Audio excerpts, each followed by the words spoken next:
गोवा के एक दिवसीय दौरे पे हैं। दौरे की शुरुआत महाराष्ट्र के अहमदनगर के साईं बाबा शिरडी में मौजूद साईं बाबा के मंदिर से की है। प्रधानमंत्री मंदिर परिसर में मौजूद हैं। मंदिर परिसर में पूजा दर्शन के लिए प्रधानमंत्री पहुंच चुके हैं। वह मंदिर में नए दर्शन कतार परिसर का भी उद्घाटन करेंगे।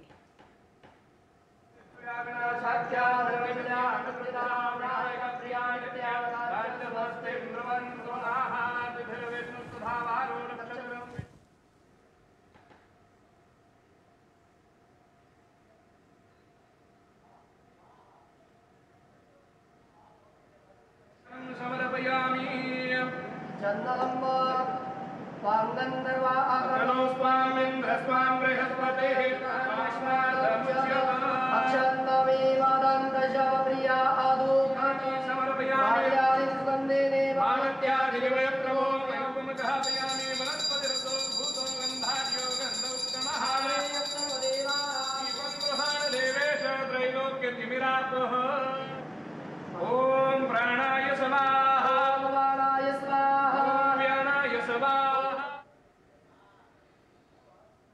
शिरडी महाराष्ट्र के मशहूर धार्मिक स्थलों में से एक है। हर साल यहाँ लाखों लोग बाबा के दर्शन के लिए पहुँचते हैं। हम जानते हैं कि गुरुवार का दिन शिरडी के साईं बाबा का दिन कहा जाता है और आज इस शुभ दिन पर प्रधानमंत्री नरेंद्र मोदी साईं बाबा मंदिर पहुँचे हैं। साईं बाबा के दर्शन के लिए इस मंदिर की प्रसिद्धि सिर्फ महाराष्ट्र तक ही सीमित नहीं है, बल्कि बाबा का दर्शन करने लोग विदेशों से भी आते हैं। अनुज हमारे साथ जुड़ गए हैं। अनुज, आज शिरडी और शिरडी के आसपास के इलाकों के लिए बेहद अहम दिन है। प्रधानमंत्री पूजा अर्चना करने के बाद जिस तरह से विकास परियोजनाओं का उद्घाटन और शिलान्यास करने जा रहे हैं। देखिए ऋतु, आज शिरडी के हिसाब से अगर हम बात करें तो एक बड़ा दिन इसलिए है क्योंकि आज यहाँ कई हजार करोड़ की जो परियोजनाएं हैं वो इस इलाके के लिए प्रधानमंत्री नरेंद्र मोदी आज यहाँ की जनता को सौंपने जा रहे हैं। और दूसरी सबसे बड़ी बात है जो आपने अभी तस्वीरों के माध्यम से देखा कि प्रधानमंत्री आज श्री बाई बाबा जो संस्थान ट्रस्ट है वहां पर आए और यहाँ साईं बाबा के दर्शन उन्होंने किए, पूजा अर्चना की। और उसके बाद जो एक सबसे बड़ा साईं बाबा ट्रस्ट के लिए आज दिन है वो इसलिए है क्योंकि इस परिसर का जो नवनिर्माण हुआ है, जो एक नई इमारत बनकर तैयारी हुई है, उसका भी उद्घाटन करेंगे। और इसके पीछे जो सबसे बड़ा मकसद रहा है ऋतु, वो ये रहा है कि यहाँ पर जो दर्शनालु हैं, श्रद्धालु हैं, उनकी संख्या कई ऐसे अवसरों पर बढ़ती है, जैसे रामनवमी का दिन है या बृहस्पतिवार के दिन है, यहाँ पर काफी संख्या बढ़ गई। यहाँ पर वातानुकूलित एक कॉम्प्लेक्स बनाया गया है, लोग वहां पर अपनी बारी का इंतजार कर सकते हैं। तो आज श्रद्धालुओं को एक सबसे बड़ी सौगात इस नई इमारत के रूप में मिलेगी। दूसरी जो सबसे बड़ी बात है, प्रधानमंत्री यहीं पर जो शिरडी गांव के जो बच्चे हैं, आसपास के बच्चे हैं, उनके लिए एक शिक्षण संस्थान भी यहां लगातार चल रहा है। उसके लिए भी एक नई कॉम्प्लेक्स, एक नई इमारत का उद्घाटन प्रधानमंत्री नरेंद्र मोदी यहां पर करेंगे। तो कुल मिलाकर हम कह सकते हैं कि जिस तरीके से प्रधानमंत्री का लगातार फोकस रहा है कि पर्यटन को बढ़ावा मिले, धार्मिक पर्यटन को अगर बढ़ावा मिलता है तो हम जानते हैं कि उस इलाके के अंदर डेवलपमेंट के कार्य होते हैं, विकास के कार्य होते हैं, लोगों को रोजगार मिलता है। प्रधानमंत्री जब भी किसी सरकारी परियोजनाओं को उस इलाके के लेकर जाते हैं तो हमने इस बात को देखा है कि जो वहां के जो धार्मिक जो मंदिर हैं उनका वो एक तरीके से पुनर्निर्माण लगातार कराते रहे हैं। और शिरडी साईं बाबा मंदिर का भी यहाँ पर नए कॉम्प्लेक्स बने हैं। तो निश्चित तौर पर जब श्रद्धालुओं की संख्या किसी इलाके के बढ़ती है तो उस इलाके का विकास होता है, पर्यटन बढ़ता है, तो उस इलाके के आधारभूत ढांचे को मजबूती मिलती है। और यही प्रधानमंत्री नरेंद्र मोदी का शुरू से ही लक्ष्य रहा है, चाहे वो देश के कोने कोने का कोई भी हिस्सा हो। तो आज हम कह सकते हैं शिरडी और शिरडी जिले के आसपास के जितने भी इलाके हैं उनको कई बड़ी सौगातें मिलेंगी। जो ग्रामीण इलाके हैं उनको सड़कों से जोड़ने की परियोजनाएं हैं, किसानों के लिए एक इसके बाद जो प्रधानमंत्री नरेंद्र मोदी का कार्यक्रम है वो एक डैम है, उसका आज भूमि पूजन होगा।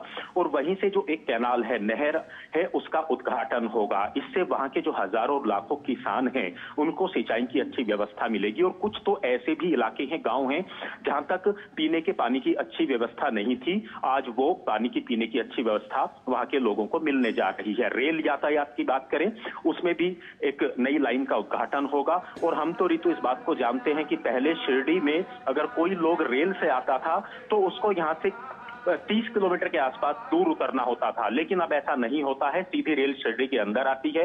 हवाई मार्ग की बात करें तो पहले औरंगाबाद कई सौ किलोमीटर दूर हवाई अड्डा होता था, लेकिन प्रधानमंत्री नरेंद्र मोदी के प्रयासों से अब लगातार पिछले कई वर्षों से यहाँ पर हवाई अड्डा भी चल रहा है। तो धार्मिक पर्यटन को बढ़ावा देना, इलाके का विकास करना, ये एक सबसे बड़ा फोकस प्रधानमंत्री नरेंद्र मोदी का रहा है और जिसके गवाह आज यहाँ की जनता एक बार फिर से बनने जा रही है। ऋतु जी अनुज, बिल्कुल सही आपने कहा कि हम जानते हैं कि प्रधानमंत्री नरेंद्र मोदी ने हमेशा से कल्चरल इंफ्रास्ट्रक्चर डेवलपमेंट पर जोर दिया है और जिसके कई ऐसे उदाहरण देश के सामने हैं। अगर बाबा विश्वनाथ कॉरिडोर की हम बात करें, महाकाल कॉरिडोर की बात करें, तो ये तमाम वो स्थल रहे हैं, पूजा के स्थल रहे हैं, धार्मिक स्थल रहे हैं, जिनका एक तरह से एक नव निर्माण किया गया है और श्रद्धालुओं को, आने वाले तमाम भक्तों को किसी तरह की समस्या ना हो, इसको ध्यान में रखा गया है। और इसी लिहाज से देखा जाता है अनुज की जिस तरह से शिरडी में भी नया दर्शन कतार परिसर 2018 में प्रधानमंत्री ने ही इसकी आधारशिला रखी थी और आज प्रधानमंत्री इसकी शुरुआत करने जा रहे हैं। तो प्रधानमंत्री का लगातार जो कहना है कि उनके कार्यकाल में कुछ ऐसी योजनाएं, परियोजनाएं जिनकी शुरुआत हुई, जिनका शिलान्यास हुआ और उनका उद्घाटन भी उन्हीं के कार्यकाल में होता रहा है। क्योंकि हम जानते हैं कि नीलवंड बांध जिसकी बात हो रही है, जिसे लेकर भी आज एक पूरी नहर के नेटवर्क की शुरुआत प्रधानमंत्री अब से थोड़ी देर के बाद करेंगे। कितना सालों तक लोगों को, इन गांवों को, करीब 180 से ज्यादा गांव हैं जिन्हें लंबा इंतजार करना पड़ा है। बिल्कुल ऋतु, आपने बिल्कुल सही कहा, क्योंकि काफी लंबे अरसे के बाद जब लोगों को सुविधाएं मिलती हैं तो निश्चित तौर पर उनके लिए, उनके इलाके के लिए एक नया जन्म होता है, हम इस बात को कह सकते हैं। और पीने के पानी की व्यवस्था तो ऐसी बात है जो जीवन के लिए एक आधारभूत जरूरत है और ऐसे में प्रधानमंत्री ने कई कार्यक्रम चलाए हैं, चाहे घर घर जल नल की बात चलाई हो, सिंचाई की व्यवस्था की बात की हो।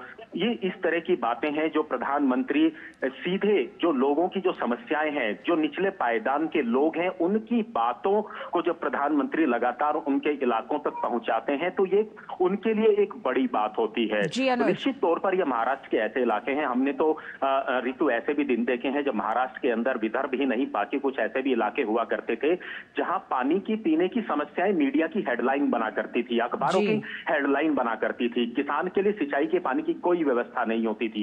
ये सिर्फ अब महाराष्ट्र नहीं बल्कि पूरे देश के गांवों तक, अलग अलग इलाकों तक, तहसील ब्लॉक स्तर तक, गांवों तक अब ये सारी सुविधाएं पहुंच रही हैं। और आज इस वजह से हम इस बात को कह सकते हैं कि निश्चित तौर पर प्रधानमंत्री को लोग जो सुनने के लिए और देखने के लिए जो हजारों लाखों की संख्या में लोग आते हैं, वो एक विश्वास के साथ आते हैं। उन्हें इस बात का विश्वास होता है कि यहाँ आज देश के प्रधानमंत्री नहीं आ रही हैं, बल्कि उनकी आशाएं और उनका जो विश्वास था वो यहाँ तक पहुंच रहा है। तो निश्चित तौर पर ऋतु, आज प्रधानमंत्री जब महाराष्ट्र के इस इलाके में है तो हमने शिरडी साईं बाबा का जो बाहर का परिसर है, यहाँ पर हजारों की संख्या में लोग यहाँ पर उनका अभिवादन करने के लिए खड़े थे। अभी वो टाइम जो भूमि पूजन करेंगे वहां जाएंगे और एक 3 बजे के आसपास एक बड़ी लाखों की जनसंख्या की एक जनसभा को भी संबोधित करेंगे। जी अनुज, क्योंकि आप अनुज वहां पे मौजूद हैं, नया दर्शन कतार परिसर है, ये किस तरह से श्रद्धालुओं को और ज्यादा सुविधा देगा? क्योंकि कई ऐसी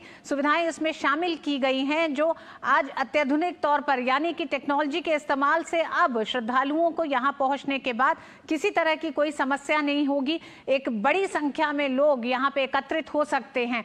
हम इसलिए भी बताना चाहते हैं क्योंकि शिरडी के साईं बाबा के श्रद्धालु सिर्फ देश तक ही सीमित नहीं है, विदेशों से भी लोग आते हैं दर्शन के लिए। तो लोगों को ये पता चले कि किस तरह से शिरडी का साईं बाबा मंदिर अब आने वाले समय में पूरी तरह बदल जाएगा इस नए परिसर के जुड़ने के साथ। देखिए ऋतु, इस बात के तो हम भी गवाह हैं कि जब आज से अगर हम 10 साल पहले यहाँ पर आए थे, या आप लोग आए होंगे, बाकी दर्शक लोग जो हमें सुन पा रहे हैं, देख पा रहे हैं, वो यहाँ पर आए होंगे तो उन्होंने पिछले 10 वर्षों के अंदर एक बहुत बड़ा बदलाव देखा है।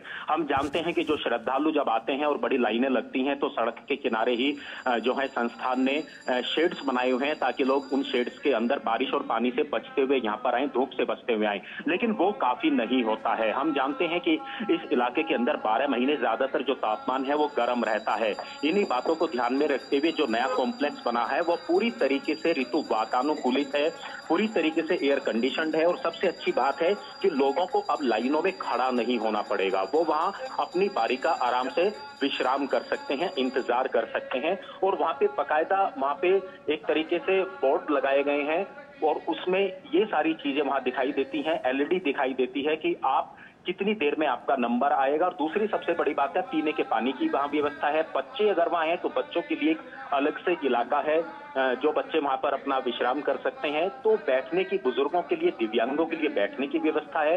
तो जो आज के समय में की जरूरतें हैं, जब भी देखिए कोई भी नव निर्माण किसी परिसर का होता है तो इन बातों को ध्यान में रखा जाता है कि आज की जो जरूरतें हैं उस जरूरत के हिसाब से वो नव निर्माण हो।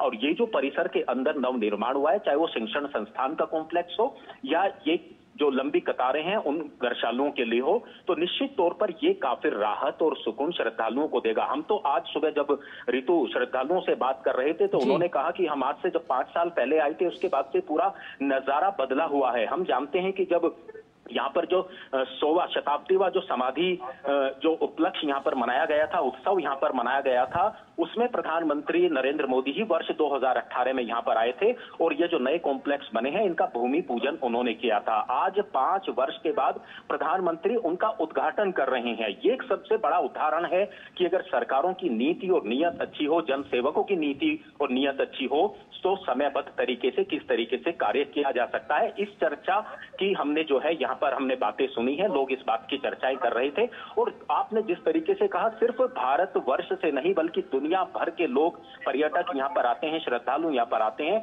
तो उनको भी लगता है कि जब वो अपने भारत वापस देश आते हैं तो विदेशी जैसी सुविधाएं यहाँ पर मिलती हैं। अच्छी सड़कों का निर्माण यहाँ पर हुआ है।